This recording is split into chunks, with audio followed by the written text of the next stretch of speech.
You spent hours editing this video.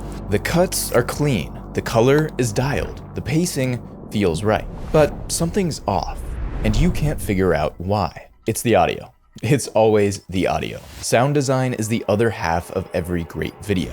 It immerses viewers in your world. It makes them feel some type of way, and without it, even the best edit falls flat. I've been editing for 10 years now, and I'm going to walk you through the 3 audio passes I run on every single video. Starting with our foundation, the human voice. If your vocals sound bad, the video will be less engaging.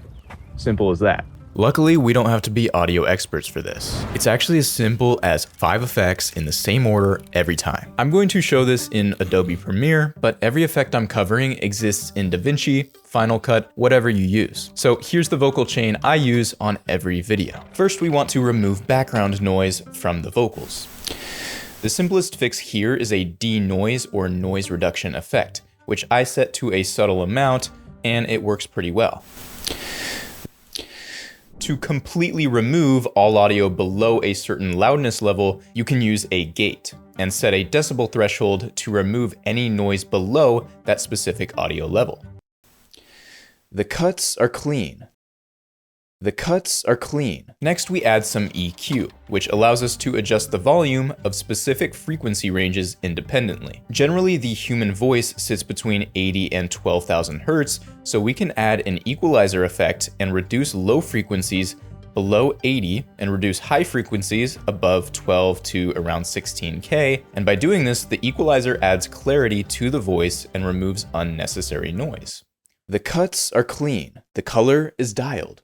The cuts are clean, the color is dialed. I then shape the voice with another equalizer. Here I'm using the parametric EQ, starting with the vocal enhancer preset, which gives my deeper voice a bit more warmth. The cuts are clean, the color is dialed. The cuts are clean, the color is dialed. And then I dial it back to sound a little more subtle. Next, we level the audio with a compressor, because when you record someone speaking, their volume fluctuates up and down, but compression makes it more consistent. I use a tube modeled compressor, simply finding the lowest decibel level your voice hits. So here it's about -20, -21, and set your threshold there. Nothing happens yet because the ratio is 1:1, but set the ratio to 2:1, drop the attack and release, and then add some output gain to bring the overall levels back up. And this flattens the loud spikes so that your voice stays a little more consistent and doesn't get too loud or too quiet. The cuts are clean, the color is dialed. The cuts are clean, the color is dialed. After this, I like to use a de-esser, which makes the S's sound less harsh in your voice. So before, S sounds are super sharp, after S sounds are less sharp. Finally, we add a limiter, which limits how loud the audio can get so that you don't completely destroy your viewer's hearing.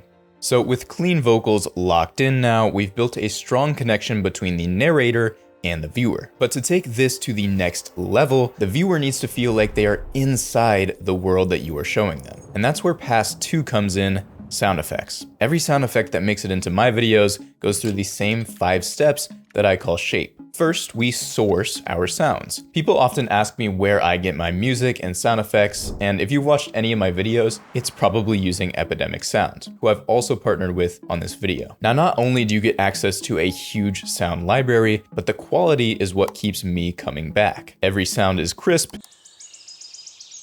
and the music, well, they've got some bangers.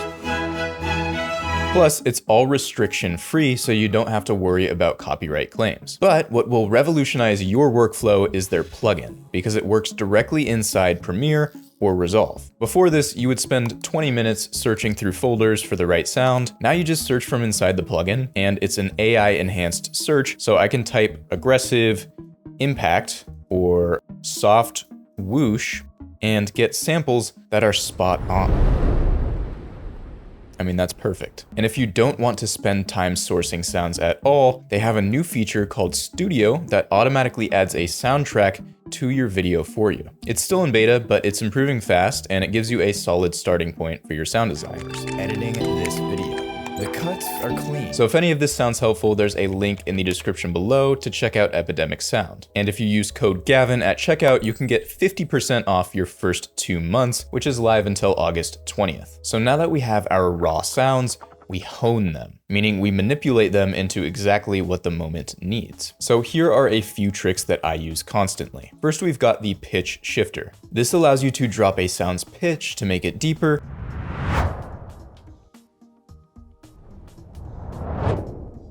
or push it up to make it brighter and snappier. Another way to adjust pitch is adjusting the speed of the sound. So if we slow a sound down, it will pitch it down. But not only that, it also makes the sound last longer and sound slower. Of course, we can also speed up a sound to pitch it up and make it sharper and faster. High pass and low pass filters are handy for adjusting frequencies. High pass will cut everything below a certain frequency, and low pass cuts everything above. And get creative with what you already have. A whoosh isn't just a whoosh. If you cut it on the inflection point, you've got an impact. Reverse that, and you've got a riser. So from one sound, you get 3 completely different uses. So honing transforms individual sounds, but amplifying makes those sounds feel bigger. And the trick is layering sounds on top of each other. But not only that, we also want to layer across different frequencies, because this helps fill the space. So for example, take a whoosh by itself. It sounds thin because it's only hitting one part of the frequency spectrum. But if I take that same whoosh and drop a copy down low for a lower frequency and push another copy up high for a higher frequency, then suddenly the sound fills the room. And you can do this with one sound using a pitch shifter, or you can layer different sounds of varying frequencies. So we want to stack our layers in a way that feels 3-dimensional instead of flat. Place is where your sound needs to be placed in order to be most effective. So my process here is really simple. Let's say you have a camera shake. The loudest moment of your whoosh should hit the exact frame where the shake is most violent. So drop the sound in roughly where it belongs, then find the peak of the visual motion, find the peak of the audio waveform, and drag to line them up. It takes 10 seconds and it's the difference between pro and amateur sound. The environment of a scene is full of sounds you don't see visually, but something would feel missing if they were gone. And this is what separates a scene that feels real from one that feels staged. So for an outdoor shot like this, we could add birds chirping, wind rustling through the trees, and maybe a stream of water. And that's already much better. In a city, it should be kind of the opposite. Layer in traffic, some distant voices, and an ambient drone that shows that the place feels alive. And these sounds that exist in your environment are diegetic sounds, sounds that would actually exist in the world that you're showing. And having these is something that viewers generally don't notice when they are there, but if they're missing, then the audience knows. Now, when you're adding these, add them subtly, make them low volume underneath your main sound effects and dialogue, because usually you're not trying to make them heard, you're just trying to make the space feel a bit more real. And like we talked about before, if we have a voice speaking, we can also cut out certain frequencies to make the sound effects a little bit more subtle. Starting with our foundation, the human voice. Starting with our foundation, the human voice. So that's shape. We source, we hone, we amplify, we place, and we fix the environment. Now let's get on to pass 3, music. I think about music in 3 parts. First is choosing the right track. And this starts with the story that you're trying to tell, because music carries emotion before any words are said. So if a track fights your story, then your edits just won't land. So for example, if you're telling a fond childhood memory, maybe look for nostalgic or dreamy vibes. A search term you could use for this is ambient synth pads.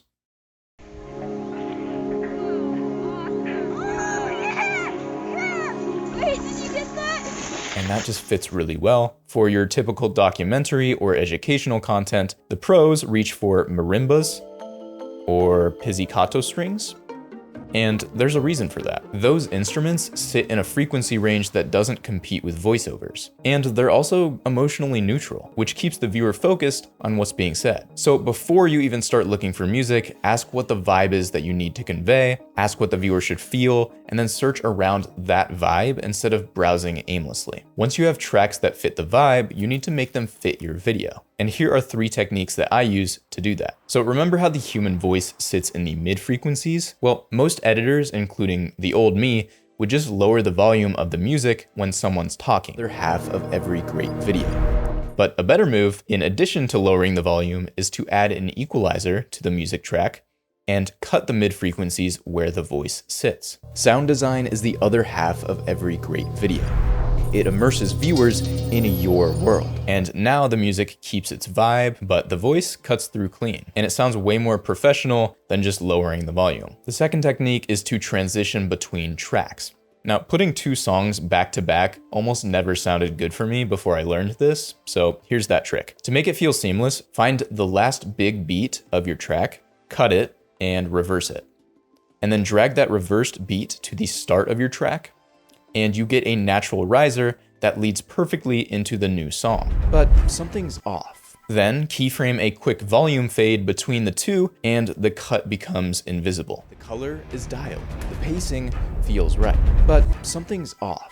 Just like that. The third technique is to adjust your track length. So when a track is too long or too short for your visual, the fast way is to just use the AI music remixer to do it for you. It's not perfect, but it does the job for you, and it takes like 5 seconds. And finally, the polish. The final touches that make everything feel cohesive. So one thing I really like using is reverb for dramatic endings in your world.